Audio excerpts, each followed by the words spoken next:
மேஷ ராசிக்கு இது ஒரு மிக அற்புதமான நன்மைகள் நடைபெறும் நல்ல நாள். ராசிக்கு 10ஆம் இடத்திலே சந்திரனும் செவ்வாயும் ஒன்றாக இணைந்திருக்கின்றன, குரு பார்வை பெற்றுக் கொண்டிருக்கின்றன. பகல் 12:34க்கு சந்திரன் 10ஆம் இடத்திலிருந்து நகர்ந்து 11ஆம் இடம் சென்று விடுகிறது. அதுவும் உங்களுக்கு நன்மைத்தான் செய்யும். 11ஆம் இடத்திற்கு செல்லும் சந்திரன் அங்கே கேதுவோடு இணைவதால் மனதிலே தேவையில்லாத ஏதேதோ எண்ணங்களெல்லாம் ஓடிக்கொண்டிருக்கும். மனதில் ஏற்படக்கூடிய எண்ண அலைகளையெல்லாம் கட்டுப்பாட்டுக்குள் வைத்துக் கொள்ள வேண்டும். இறை வழிபாட்டிலே அதிக கவனம் செலுத்த வேண்டும். இது ஒரு நல்ல நாள். தொழில் வளர்ச்சி மிக சிறப்பாக இருக்கும். பொருளாதார நிலையிலே திருப்தி ஏற்படுவதற்கு வாய்ப்பு இருக்கிறது. மகிழ்ச்சியான நல்ல நிகழ்ச்சிகள் எல்லாம் நடைபெறுகின்ற ஒரு நாள். மிக மிக அற்புதமான குடும்ப மகிழ்ச்சி ஏற்படக்கூடிய ஒரு நாள். குடும்பத்தில் மகிழ்ச்சியான சுப நிகழ்ச்சிகள் அனைத்தும் நடைபெறும், நன்மைகள் நடைபெறும் நல்ல நாளாக இந்த நாள் விளங்குகிறது. ரிஷப ராசிக்கு இது ஒரு மகிழ்ச்சியான நாள், நன்மைகள் நடைபெறும் நல்ல நாள்.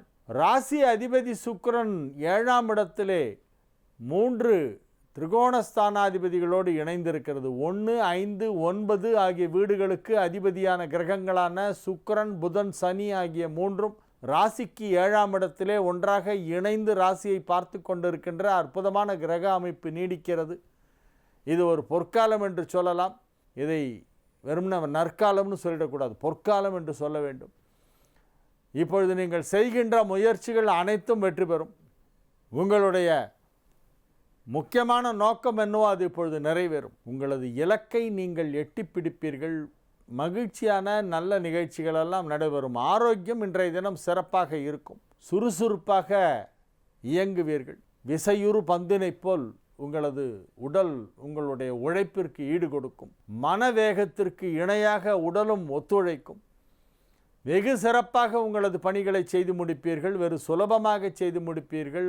மிகப்பெரிய அரிய செயல்களை எல்லாம் வெகு எளிதாக செய்து முடிக்கக்கூடிய ஒரு மிகச் சிறப்பான ஒரு நல்ல நாள். இது ஒரு மகிழ்ச்சியான வெற்றிகரமான நாளாக விளங்கும். மிதுன ராசிக்கு இன்றைய தினம் காலை நேரத்திலே சந்திராஷ்டமம் இருக்கிறது. உச்சி நேரத்தில் பகல் 12:34 வரையிலே சந்திராஷ்டமம். முக்கியமான வேலை எதாக இருந்தால் 12:30 மணிக்கு மேலே போங்க. 12:34 மத்தியானம் முடியுது சந்திராஷ்டமம். அது வரைக்கும் கொஞ்சம் ஜாகிரதையாக இருக்கணும். பண விஷயங்கள், பேச்சுவார்த்தைகள் சாதாரணமாக பேசிகிட்டே இருக்கும்போது திடீர்னு சண்டையாக மாறிடும்.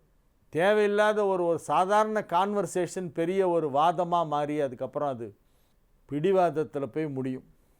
சாதாரண வாதம் பிறகு பிடிவாதமாக மாறும்.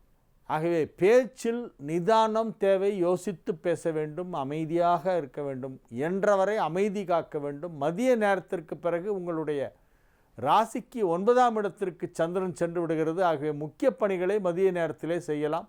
மாலையிலோ இரவிலோ கூட செய்யலாம். காலை நேரத்திலிருந்து 12:34 வரை, மத்தியானம் 12:34 வரைக்கும் கொஞ்சம் எச்சரிக்கையாக இருங்க. அதுக்கப்புறம் நல்லாயிருக்கு.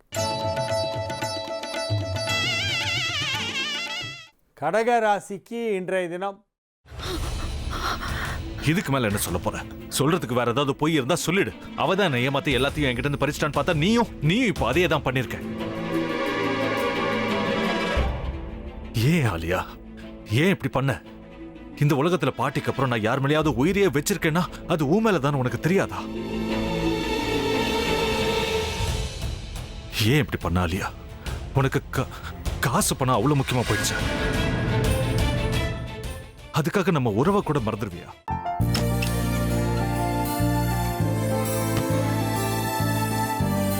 சக்தி சக்தி ஒரு நிமிஷம்.